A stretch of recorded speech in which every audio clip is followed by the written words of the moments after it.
Does a major contributor for the Denver Broncos already have some familiar injury concerns after another brutal loss in this NHL first-round series? How have the Dallas Stars found a way to maintain an edge over the Colorado Avalanche despite being outskated for the majority of the series? And how pivotal will tonight's Game 5 between the Nuggets and Clippers be for the eventual winner of this first-round series? We'll get a little bit of a Game 5 preview from our Nuggets analyst, Jake Shapiro, a little bit later in the show. All things to come on today's rundown, but we begin in the NFL, where it was reported somewhat conflictingly that new Broncos inside linebacker free agent acquisition from the San Francisco 49ers, Dre Greenlaw, appeared to have suffered a torn quadricep during an offseason workout, that the initial reports from NBC Sports Bay Area's Jennifer Lee Chan, who covers the 49ers for NBC Sports, said that he could miss significant time and even have it bleed into the 2025 regular season. Well, that was the initial report that was run with, and then other conflicting reports from our own Mike Kliss and others here in the local media scene seemed to put out their own clarifying reports that suggested, was there an injury or a tweak to Dre Greenlaw's quad? Yes, but it is not as severe as Jennifer Lee Chan initially reported, and that it may be a matter of weeks that he needs to address it, not the months, as was initially feared and or speculated. Well, Dre Greenlaw weighed in on this himself on his social media account, posting on Twitter and Instagram a video of popular social media personality Ashton Hall running at full speed behind or in front of a horse with the caption that said, quote unquote, torn quad, I'm all right, Broncos country. So that's Greenlaw clearly telling you himself that he sides more with the Mike Kliss local reporting of this tweak or injury, whatever seems to happen with his quad, than the Jennifer Lee Chan reporting from NBC Sports, who covered the 49ers, where, of course, Greenlaw most recently played in the NFL. And do I think that there's some smoke to it? Would it make sense that Dre Greenlaw and potentially some local reporting here is going to shade on the favorable side or the less severe side of things, whereas the ex-49er angle for the Bay Area crew might lean a little bit more toward the heavy side or the sterile reporting of it? Sure. But I guess we can just say it this way. Is it at all a little bit concerning that the one of the two, I would say, crown jewel pieces in free agency, particularly on the defensive side of the ball, in Dre Greenlaw and Talanoa Hufanga, both key contributors for the San Francisco 49ers defense, and we know how well they've performed on the defensive side of the ball over the last handful of years, the only real knock on them was their inability to stay healthy and on the field for the majority of the last couple of seasons. And when they're on the field, they're playing at Pro Bowl and in some cases all pro level, but they haven't been available. And so when injury is the main concern and you're going into a free agency signing saying, hey, if we catch all the green lights and this guy can just stay healthy, and Sean Payton talks very highly of his training staff with Bo Lowry and company, who have managed to help this Broncos team come from one of the most oft injured franchises in the NFL to one of the least injured and healthiest groups in that same fraternity of teams. So is it a little bit concerning that before we even began offseason programming, we just finished the draft and we'll have rookie minicamps and mandatory minicamps and OTAs coming in the coming month or so, that we already have a little bit of an eyebrow raise or an uh-oh moment with Dre Greenlaw and a torn quadricep? Yeah, I think it's a little concerning. This is your three-year, $35 million man, okay, that you are trying to put next to another inside linebacker who is also coming off a major knee injury in Alex Singleton, who tore his ACL. So the inside linebacker crew, even when healthy for the Broncos, hasn't always been stellar.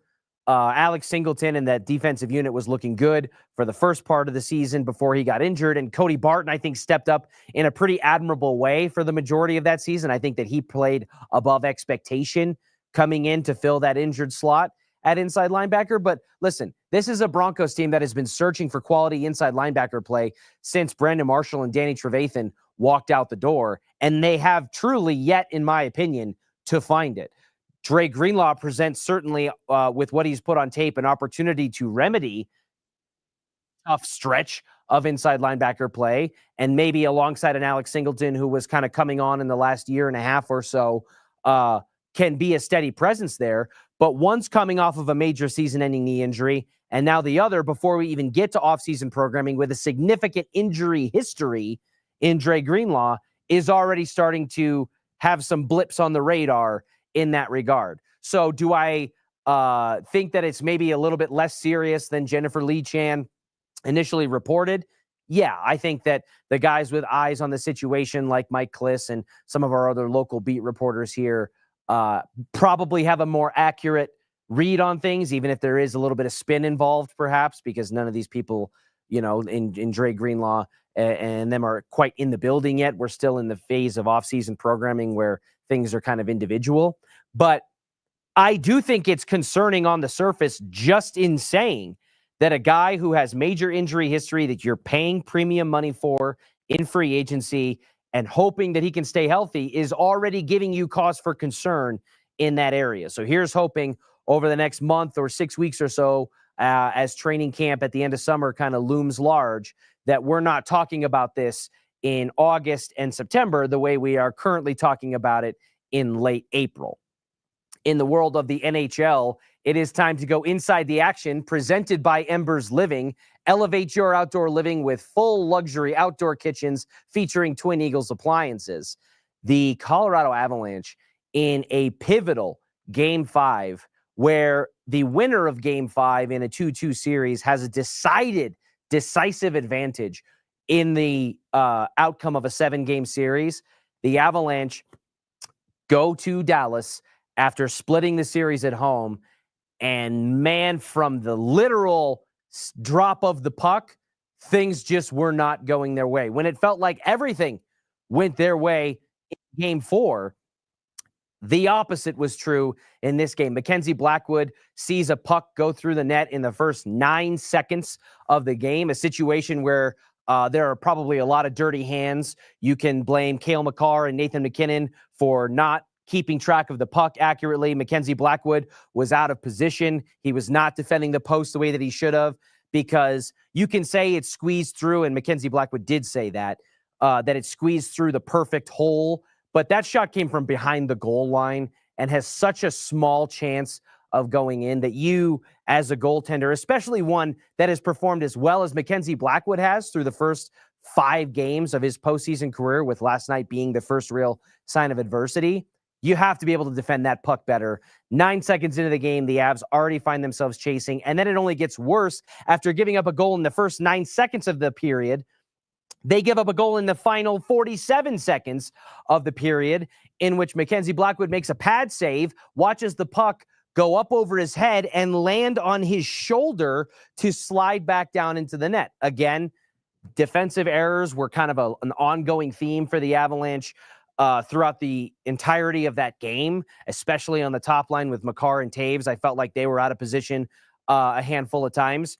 Cale Makar in particular, who I think has had a little bit of a tough series overall, and Jared Bednar alluded to that. But he watches the puck go up over his head, down his back, and into the goal. As a goaltender, you have to have more heads-up awareness to back yourself up and protect the crossbar to prevent that from happening. You can't let a puck can't go through if there's no gap for it to slide. And so Mackenzie Blackwood, who I have been very vocal and truly believe has played outstanding, not just in terms of Colorado Avalanche bar for goaltending, but in this NHL playoffs as a whole, Mackenzie Blackwood has been the best, if not one of the best goaltenders in the entire postseason, and rivaled mainly only by the guy who's playing goalie across from him in Jake Ottinger for the Dallas Stars. It wasn't his night. He gets pulled after the second period, the same way Ottinger was pulled in to start the third period of Game 4. And the Avs, even clawing back into it after the Nathan MacKinnon goal to make it a 3-2 game, it just felt like they were chasing from the start and they couldn't get their feet out from underneath them. And I think that's a little bit troubling because when you're looking at the Avalanche, it's easy to come to the conclusion that they look like the better team than the Dallas Stars. But I feel like there's only so many times we can say that when it's not manifesting itself in crunch time moments and the Stars are up 3-2 in this 7-game series. There has to be a point where we can acknowledge that maybe on paper they are the better team, and for stretches of these periods they play like the better team, but they're not finishing as the better team as they haven't in 3 of the 5 contests thus far. And now in a situation where you are looking at having to win this series in 7 games against a team and a coach in Pete DeBoer, who, by the way, is undefeated in postseason Game 7s with the Dallas Stars, that's not a position that they want to be in, and they have really no one but themselves to blame. Mackenzie Blackwood was asked after the game about the first goal that went through in the first 9 seconds of the game, and he defended his positioning statement on it a little bit. He said, play that position a zillion times in the game. 99.9% of the time, it doesn't squeak through. And again, Mackenzie Blackwood has been arguably the Avalanche's best player on a 5-game sample size thus far. But I don't like that explanation because you have to be in a better position to be able to stop that goal. This wasn't your defenseman necessarily leaving you high and dry, although, again, MacKinnon and Makar losing track of the puck off of the initial faceoff is not ideal. That shot came from behind the goal line. There is an onus of, yes, it was a little bit unfortunate in terms of the timing of it, but you had solid enough positioning to stop that goal. The second one, which was even somehow more bizarre and quirky than the first one, Blackwood's response to that was, quote, I've had bad goals go in before, but it sucks when there's 2 in the first period of a playoff game. And traditionally speaking, goals that early and or late in a period can completely shift the tone and the pace of a hockey game and force a team to get out of their rhythm and play against the grain of what they would normally do. When it happens once, for the Avalanche, it happened twice in the first period. And I think it set off a chain of events of things to come. And then you talk about the way the game is officiated. You have a situation where the Dallas Stars captain, Jamie Benn, completely, and again, I'm hesitant sometimes to blame officials for the outcomes of things because I think the best teams don't put themselves in a position to be that severely impacted by a judgment coin flip call from an official and let the human error element of the game decide their fate. But Jamie Benn running into the stationary stick of Josh Manson and flopping to the degree that he did to get that call and put the Avs on the penalty kill in a situation in a series where special teams has been kind of the difference maker in this series, and why Dallas, despite going into Game 5, had only led for 62 seconds of the series in a series tied 2-2. Special teams being the separator, just not a good position for the Avs to be in. And then you see MacKinnon get cross-checked 4 separate times, 3 of which in one sequence, and have no call there. Once to the back of the head, and then 3 to the back in front of Ottinger on a goal-scoring opportunity with no call. It felt like there was an odd disparity in the way that the physicality of the game was being policed. And I think that just added to the rough night that was the Colorado Avalanche's Game 5. So now they find themselves in a situation where it is do or die, and a first-round series loss for Jared Bednar could make some significant, tough decisions on the horizon for Josh Kroenke and company, who just already fired their winningest tenured coach in Nuggets history with 3 games left in a regular season. So certainly not in a position that the Colorado Avalanche want to be in. All right, that is Inside the Action presented by Embers Living, and we shift our focus to the Denver Nuggets, who similarly, although not down in the series yet, may be finding themselves in a little bit of a do-or-die moment. And we want to bring in our Rockies analyst, Jake Shapiro, who covers all things Rockies, but really all sports for us at DenverSports.com and along our social media channels. Jake, you are a mainstay there at Ball Arena. You have been following the postseason action as closely as anybody. What is your initial vibe going into this pivotal Game 5 for the Nuggets with everything they have at stake? Yeah, it's kind of a weird vibe because you want to say, hey, if they win this one, you feel good about the series. Okay. Remember their last Game 5. It was one of Nikola Jokic's best games ever. It felt like a definitive win, and they're going to get the Minnesota Timberwolves in one of the next two games. And then we all know what happened. The worst loss in Denver Nuggets history by margin, followed by the worst collapse in NBA playoff history in back-to-back games. So I want to say that this game is going to decide the series, but I don't think so. I think anything can happen with this Denver Nuggets team. I do think the Los Angeles Clippers are the better team. I think they have been the better team, but Nikola Jokic is propping up the Nuggets, and he's making it so that the Nuggets have a chance to get through this first round. It's interesting, though, Richie, because whoever wins this series is probably just waiting to get their butt kicked by the Oklahoma City Thunder. Yeah, Jake, when you look at the comparing and contrasting the Colorado Avalanche and the Denver Nuggets, who prior to last night both found themselves in series that were split at 2 games apiece. When we're looking at the Avalanche, it's a situation where they had led for just about the entire series, with the exception of about 62 seconds going into Game 5, and found themselves ties. Where it feels like with the Nuggets, it's the other end of the spectrum, where they had to claw and come from behind in a Game 1 overtime win at home to be able to keep home court advantage from the jump. And then if Aaron Gordon's fingertips are a frame too late on that, the greatest air ball maybe in NBA playoff history, then we're looking at this series drastically different, and it could potentially be over if the Nuggets don't have a certain couple of very key things break their way. So when we look at a team like the Nuggets that are in the position that they're in, knowing that the winner of Game 5 in an NBA playoff series wins that series north of 82% of the time, do you think the Nuggets hold that same level of confidence if they come away with a victory tonight? No, and I think Vegas hints at this because the Nuggets opened at 3-point favorites tonight, which makes sense. They've been historically one of the best teams at home in the Nikola Jokic era.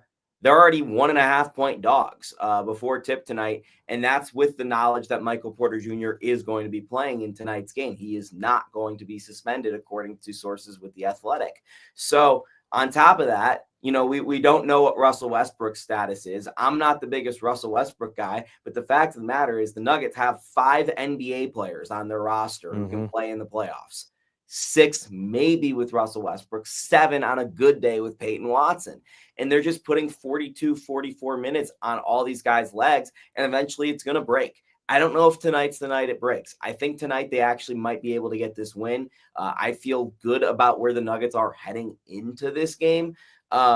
There is a big wrinkle that the Clippers threw at the Nuggets late in Game 4, that zone defense, but that zone defense isn't what concerns me. It's the personnel they used in that zone defense, Richie, which is they used 5 different guys who could shoot. Well, 4 in Ivica Zubac.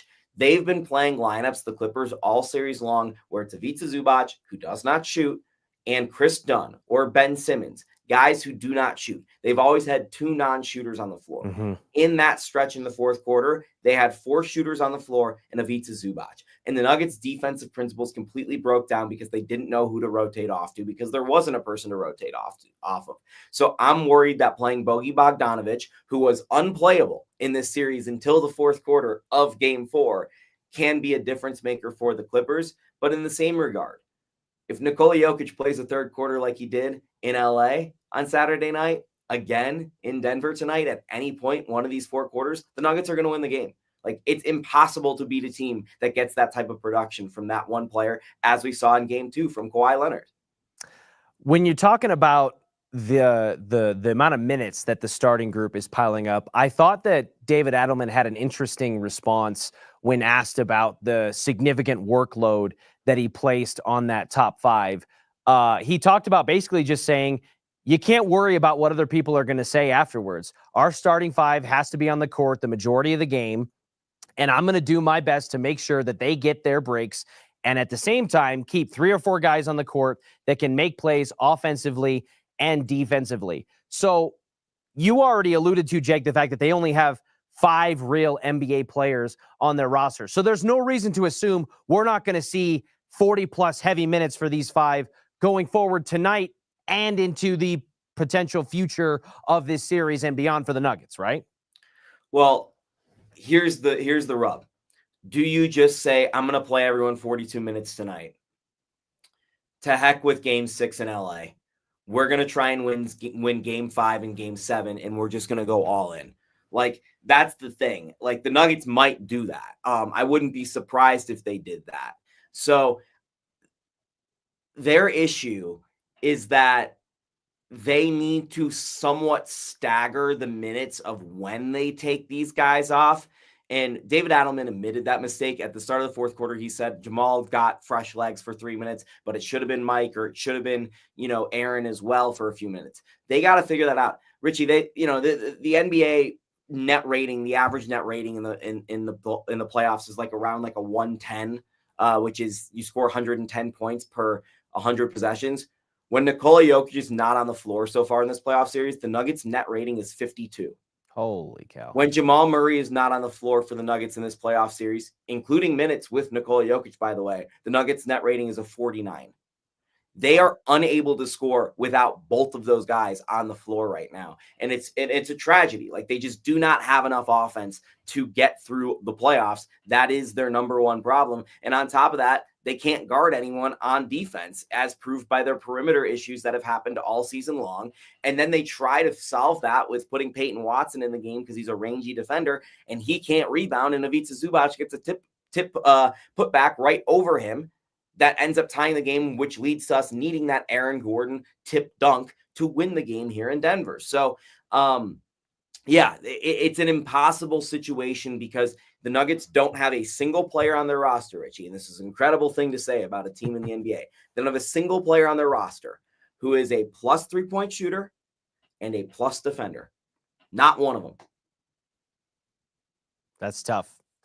But I will say, history, regardless of what Vegas says, history says that the Nuggets rise to the occasion in Game 5s. They're 5-0 in their last Game 5s dating back to the title run season, and they're 10-2 in the Nikola Jokic era. But the subplot of that is that a Game 5 hero for the Nuggets, traditionally speaking, in their last 10 sample size games, has been Jamal Murray. Jamal's 9-1 in his last 10 Game 5s, and he's averaging 25, I think it's 25, 6, and 7 on almost 50% shooting from the floor and 100% from the stripe. So my question to you, Jake, is do we think tonight is going to continue the historical trend and we will have a big Jamal Murray game loading?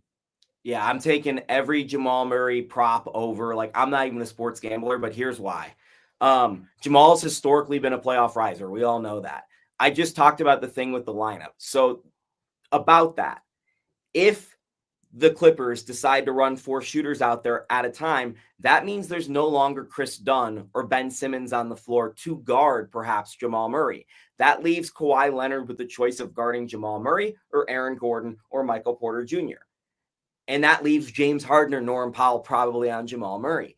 I think that what has happened in this series and what is leading up to tonight is going to end up with Jamal Murray facing off against a non-great defender for significant portions of this game. So I like Jamal Murray to have an absolutely huge Game 5. On top of that, Richie, Nikola Jokic has gotten better in every playoff series he's played in. He always peaks towards the end of a playoff series. He figures out teams and he gets better. The Clippers ran that trapping zone against the Nuggets. It worked, but they also showed their cards in a game that the Nuggets won. Nikola Jokic now will know what to do against that zone because he has watched the tape. Because Nikola Jokic loves to watch basketball. That's the secret. He loves to watch basketball. No one believes him, but he does. So Jokic will have all this data on the Clippers. He's already cooking Zubac one-on-one. I think Jamal and Joker put together just a historic, awesome Jamal and Joker game that we've seen time and time again throughout the course of their playoff history. We've heard it said multiple times. I love the phrase that Zach Bai has coined, that Jokic is basketball AI, and he has this supercomputer processing game. And the most dangerous thing you can do to a supercomputer is give it information on how to beat you, which, to your point, is what the Clippers may have done. And we'll see on the Jamal Murray thing. My gut is similar to yours. It tells me that there's going to, even if it doesn't translate, I think the effort and the game plan for Jamal Murray going into this game is to try to shoot the lights out and perform the way that he has, which ironically, I believe it's a year ago to the day that he walked off the LA Lakers in the first round of a Game 5 series with a clutch shot from the charity stripe in the waning seconds of that game. Jake, thank you so much for joining us today. We will keep an eye out for all your coverage tonight from Ball Arena for the Nuggets and Clippers, and we will have a lot to react to, I would say, in the morning, one way or the other. Thank you for joining us, my friend. Pre and post game podcast today, Mile High Hoops, 2:00, and then whenever this game ends. So make sure you're tuned into Denver Sports on YouTube. Shout out Denver Sports on YouTube. Like and subscribe. Follow us on our social channels at DEN Sports 1043, and we will catch you tomorrow for what I'm sure will be a very, very emotional and reactive Wednesday morning. We'll see you then.